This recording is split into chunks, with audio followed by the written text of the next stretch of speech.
مع بداية كل سنة دراسية بيكون عندنا حماس كبير، بس للأسف في أخطاء صغيرة بنعملها من غير ما ناخد بالنا. الأخطاء دي ممكن تضيع علينا مجهود طول السنة. النهاردة هشارك معاكم أهم الأخطاء اللي لازم نتجنبها في بداية السنة، ونصائح عملية هتساعدكم تبدأوا بقوة وتحافظوا على حماسكم للآخر. فلو انتم مهتمين كملوا معايا الفيديو للآخر. قبل ما نبدأ في أول حاجة معانا، أنا عايزة أسألكوا سؤال ويا ريت كلنا نرد في التعليقات، علشان بجد الإجابات بتاعتكم هتساعد ناس كتير. عايزاكوا تقولولي إيه أكتر حاجة غلط أنتوا عملتوها السنة اللي فاتت وندمتوا عليها ومش مش عايزين تكرروها السنة دي. زي مثلا ما كنتوش بتنظموا وقتكم، ما كنتوش بتراجعوا أول بأول، ما كنتوش بتذاكروا لوحدكم في مكان هادي. بصوا كلنا أكيد عملنا حاجات ضيعت علينا مجهودنا السنة اللي فاتت، وطبعا احنا عايزين نتعلم من أخطائنا. فيا ريت كلنا نحكي تجربتنا في التعليقات ونقول لبعض الاخطاء اللي احنا وقعنا فيها، بحيث ان احنا ما نقعش فيها تاني.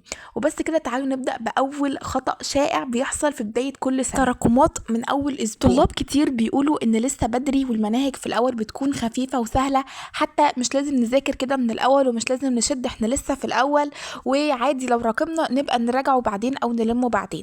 عايزه اقول لكم ان انتوا بعد كده لما هتيجوا تبداوا مذاكره هتلاقوا ان انتوا راكمتوا دروس كتير. في الاول انت هتبقى مستقل لهم، هتقول ده درس درسين، بس بعد كده هتلاقي نفسك مراكم دروس كتير جدا في كل مادة 4 ولا 5 دروس، مش هتبقى عارف تبدأ منين ولا منين. فنصيحتي ليكم نبدأ بالمذاكرة من أول يوم وكل يوم. يعني إيه؟ يعني من أول يوم نبدأ بداية جد. مش هقول لكم إن أنتوا موتوا نفسكم من المذاكرة ونذاكر ال 24 ساعة، لا طبعا. ذاكر بالمعقول، حتى لو هتراجع اللي أنت هتاخده بعد كل حصة، بعد ما تروح نذاكر اللي احنا بناخده. تاني حاجة، نذاكر كل يوم. معناها ايه؟ معناها ان انا مفيش يوم هروح فيه الدرس او المدرسه ايا كان مش هروح اذاكر اللي انا اخدته. اخدت النهارده درس في النحو هروح اذاكره، اخدت درس علوم هروح اذاكره.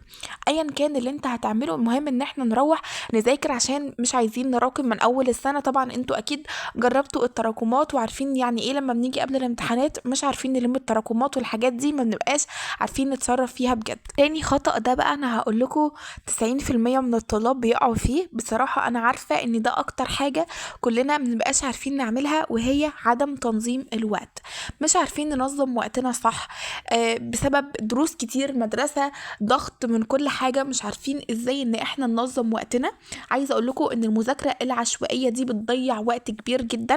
نصيحتي لكم ان انتوا تعملوا جدول مذاكرة اسبوعي، او نستخدم تطبيقات تنظيم الوقت. في تطبيقات موجودة على الموبايل ممكن تنزلوها وتبدأوا ان انتوا تنظموا الوقت بتاعكم، تكتبوا فيه المواعيد الثابتة اللي هي مواعيد دروسكم، مواعيد المدرسة، وكمان تحددوا وقت النوم بتاعكم. وبعد كده هيتبقى عدد الساعات اللي هتكون متبقية دي، تحاولوا ان انتوا تقسموها للمذاكرة وللواجبات، وتحاولوا ان انتوا تنظموا وقتكم صح. تالت حاجة بقى معانا النهاردة وهي السهر المبالغ فيه.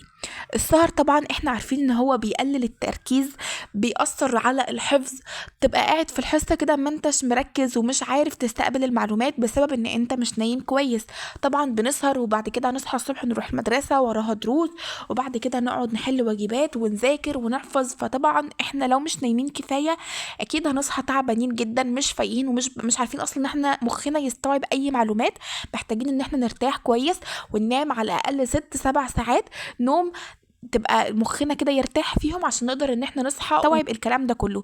فخلاص وقت السهر خلص، خلاص احنا دلوقتي بدأنا دراسة، نحاول على الاقل ان احنا الساعة 10 او 11 نكون نايمين. خلاص ما نسهروش اكتر من كده، بحيث ان احنا نصحى بدري ونبدأ نشوف كل حاجة ورانا.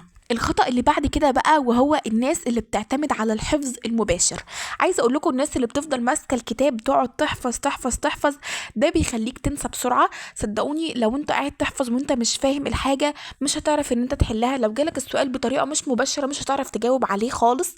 وطبعا احنا عارفين ان النظام اتغير تماما عن النظام اللي قبل كده اللي كان كله حفظ. لا، في كل حاجه الاسئله بقت بتيجي محتاجه حد فاهم المنهج كويس قوي، عارف كل تفصيله فيه، ونحاول ان احنا نربط الحاجات اللي احنا بندرسها بحياتنا اليومية عشان نعرف ان احنا نجاوب على السؤال لو جيب اي طريقة. فطبعا الموضوع ده هيساعدك لو انت بتعمل تلخيص للدروس بتاعتك. هسيب لكم رابط الفيديو بتاع اللي انا كنت عاملاه ازاي تلخص الدروس بتاعتك بطريقه سهله. هسيب لكم رابط الفيديو ده، ضروري جدا تشوفوه، هتلاقوه موجود في اول كومنت. ادخلوا على الفيديو ده لان هو بجد هيساعدكم جدا. هعلمكم ازاي تلخصوا الدروس بتاعتكم ايا كان الماده دي ايه، علميه ولا ادبيه ولا اي ماده. هقول لكم ازاي تلخصوها بطريقه سهله جدا، مش هتضيع وقتكم، ما تقلقوش. نصيحتي ليكم ان احنا بعد كل حصه ممكن نعمل ملخص او خريطه ذهنيه بالالوان. هتدخل كده على الجوجل وهتكتب صور خرائط ذهنيه، ممكن انت تطبعها وتبدا ان انت تعمل فيها لو مش عايز تضيع وقتك وتقعد تجهز المخطط بتاع الخرائط الذهنيه. لو انتوا عايزين ان انا اعمل لكم فيديو مخصوص واتكلم فيه عن الخرائط الذهنيه واقول لكم نعملها ازاي واشكالها وكل حاجه، لو انتوا حابين اكتبوا لي في التعليقات وهعمل لكم الفيديو ده. بس انا عايزه اقول لكم ان الجوجل مليان خرائط ذهنيه، ممكن ناخدها ونطبعها عادي من اي مكتبه وتبقى معانا على ورقه كده، ونبدا ان احنا نكتب فيها كل حاجه ونلخص الدروس بتاعتنا كلها، وممكن ندبسها كده ونجمعها او نلزقها قدامنا على المكتب، ايا كان اللي انتوا حابينه. بس عايزه اقول لكم الموضوع ده هيسهل عليكم طبعا ان احنا نحفظ بالالوان، والخرائط الذهنيه دي بتفضل ثابته في دماغنا لفتره كبيره جدا. هتفرق جدا بجد مع الطلاب اللي بتنسى بسرعه وما بتعرفش ان هي تحفظ الدروس، بالذات الدروس اللي بيكون فيها تفاصيل كتير، لان احنا بنعملها على ورق وبنبدا ان احنا نطلع من كل جزء الفرع بتاعه. فصدقوني بجد الطريقه دي هتساعدكم جدا، جربوا ان انتوا تعملوها مره ومش هتندموا بجد. الخطأ اللي بعد كده وهو ان في طلاب كتير بتسيب المراجعة تكون للفترة اللي هتكون قبل الامتحان بشهر، دي نقعد نراجع فيها المنهج، او قبل الامتحان باسبوعين 3 نقعد نراجع المنهج، وطول السنة مش بتراجع الا قبل الامتحان. طبعا ده غلط جدا جدا. المراجعة المستمرة هتساعدكم جدا، هتفرق معاكم لو انتوا بتنسوا، او حتى لو انتوا عندكم اخطاء هتعرفوها من بدري.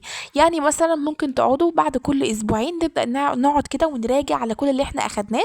انا بالنسبة لي برشح لكم جدا ان انتوا تخلوا يوم ثابت في الاسبوع نراجع فيه على كل اللي احنا اخدناه طول الاسبوع ده. طبعا لو فضلنا ماشيين على الطريقه دي هنيجي في الاخر بقى ايام المراجعه النهائيه اللي هتكون قبل الامتحان، هنكون احنا مراجعين على الماده دي مره واثنين وثلاثه و10. بجد هنكون راجعنا كل حاجة كتير جدا، لان احنا كل اسبوع عاملين يوم بيتراجع فيه على كل المواد بتاعتنا. ممكن نخصص ساعة لكل مادة نراجع فيها، او ممكن الاسبوع ده نراجع على 3 مواد، الاسبوع اللي بعده نراجع على 3 مواد تانيين، اللي انتوا حابينه. كل واحد هينظم يومه على حسب ما هو عايز.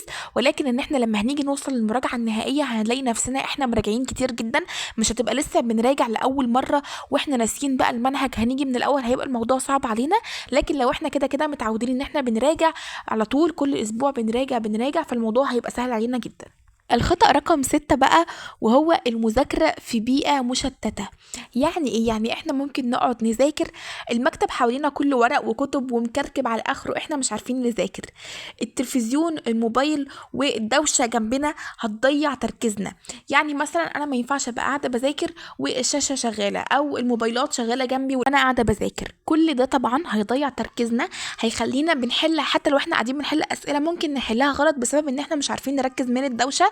فاحنا نتفادى كل ده، حاولوا على قد ما تقدروا حتى لو مكان صغير جدا جدا يبقى ده مكان المذاكره بتاعي، يكون مكان هادي، انظم مكتبي قبل ما اجي اذاكر، احط قدامي بس الحاجات اللي انا هحتاجها وادوات اللي انا هحتاجها، بلاش نحط ورق ملوش لازمه، بلاش نشغل تركيزنا على المكتب بحاجات كتير والوان كتير كده تلخبطنا، لا نحط حاجتنا بس اللي احنا محتاجينها، اللي ملوش لازمه يا ريت نتخلص منه، عشان احنا مش عايزين كركبه على الفاضي، احنا عايزين مكان هادي يساعدنا على التركيز، لان احنا طبعا انتوا عارفين قد ايه يعني مخنا بيتلك كده لاي حاجه تشغلنا، فاحنا عايزين نتفادى كل ده ونحاول نركز على قد ما نقدر في المذاكره اللي عندنا وبس. بالنسبه بقى للطلاب اللي بيكونوا في المدرسه او في الدرس وبيكونوا مش عارفين حاجه معينه او في حاجه مش فاهمينها وبيكسلوا يسالوا المدرس او زمايلهم حتى لو هم مش فاهمين الحاجه، نصيحتي ليكم لازم ما تعدوش اي نقطه صغيره كده انتوا مش فاهمينها، لان انتوا في الاخر اللي هتندموا لو جالكوا السؤال ده في الامتحان وانتوا مش عارفين تجاوبوا، هتقولوا يا ريتنا كنا سالنا.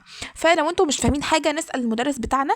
طيب لو انتوا مش عايزين تسالوا ممكن نسال على اليوتيوب، نشوف شرح الحته دي تاني نشوفها بطريقه تانية. طبعا اليوتيوب موفر لكم فيديوهات كتير جدا جدا، ولكن لو انتوا دلوقتي في الحصه عايزين تفهموا دي ممكن نخلي المدرس يعيد لنا شرحها تاني، وما تكسلوش ان انتوا تسالوا المدرس، لان ده دور المدرس ان هو يفهمنا ويبسط لنا المعلومات الصعبه اللي احنا مش فاهمينها عشان بعد كده لما تجيلنا في الامتحان. الخطأ اللي بعد كده بقى وهو الناس اللي بتذاكر من أكتر من مصدر مذاكرة. يعني في طلاب كتير بيضيعوا وقتهم ما بين مذكرات وكتب وقنوات كتير، وهما بيكونوا مشتتين نفسهم مش عارفين يذاكروا منين بالظبط. خليني اقول لكم نصيحتي ليكم، حاولوا ان انتوا لو هتذاكروا نذاكر من مصدر واحد، ولكن لو هنحل من اكتر من مصدر. دي الطريقه اللي انا دايما بعتمدها وبعمل بيها على طول.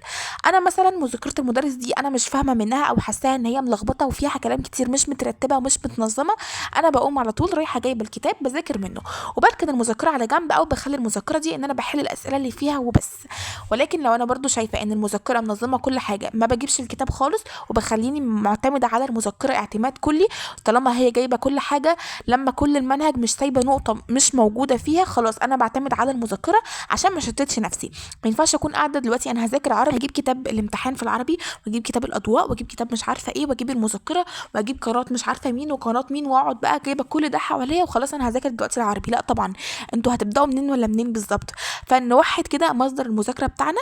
طبعا لو انتوا عايزين تبقى في قناه على اليوتيوب مساعده جنب الدرس اللي احنا بناخده، توحدوا قناه واحده بس، دي اللي انا هذاكر معاه المستر ده على اليوتيوب. طبعا في قنوات مدرسين كتير جدا، ولو انتوا برضو حابين ان انا اعمل لكم فيديو لقنوات مدرسين ايا كان المرحله اللي انتوا فيها، اكتبوا لي في التعليقات علشان اعمل لكم الفيديو ده. بالنسبه بقى لما نيجي لوقت الحل، عندكم طبعا حريه الاختيار، تحلوا من الكتب اللي انتوا عايزينها، تحلوا من المصادر اللي انتوا عايزينها، طالما مصادر موثوق فيها وموثوق في الاجابات بتاعتها يبقى حلو زي ما انتم عايزين. عايزين تحلوا من كتاب المدرسه نحل، كتاب خارجي نحل، مذكرات المدرسين نحل، حتى مدرس بيحل على اليوتيوب نتفرج على الفيديو ونوقف الفيديو ونحل. الحل انا مش هقول لكم لا، فيه اي مصدر هيساعدك وهيفيدك هتحل منه، لان الحل انت بتكتسب معلومات جديده في الحل، بتكتسب طرق اسئله بتيجي بطريقه غير مباشره، فاحنا احنا المستفيدين. ولكن الشرح كل مدرس بيشرح بطريقه مختلفه، انت ممكن تفهم من واحد ما تفهمش من التاني، فما تشتتش نفسنا واحنا بنستقبل المعلومات. ولكن واحنا بنحل الاسئله، لو قابلتنا اسئله صعبه وسهله ومتوسطه، احنا اللي هنستفيد بيها، لان احنا هنتعرف على انواع الاسئله المختلفه. خلينا متفقين ان احنا لو اتجنبنا الاخطاء دي من بداية السنة، طبعا ده هيفرق معانا جدا طول السنة، هيخلينا نبدأ السنة بقوة وحماس ونبقى متحمسين كده وما نقعش في الاخطاء دي ابدا. حتى لو انتوا كنتوا بتقعوا فيها قبل كده، هيحافظ على مستوانا الدراسي طول السنة. اكتبوا لي في التعليقات اكتر خطأ من الاخطاء دي انتوا كنتوا بتقعوا فيه السنين اللي فاتت، وقولوا لي اكتر نصيحة من النصايح دي هتبدأوا تطبقوها من النهاردة. لو عجبكم الفيديو ما تنسوش تعملوا لايك، تشتركوا في القناة عشان يوصل لكم كل جديد، واكتبوا لي في التعليقات عايزيني انزل لكم الفيديو بتاع بكرة يكون عن ايه. وبس كده، اشوفكم في فيديو جديد.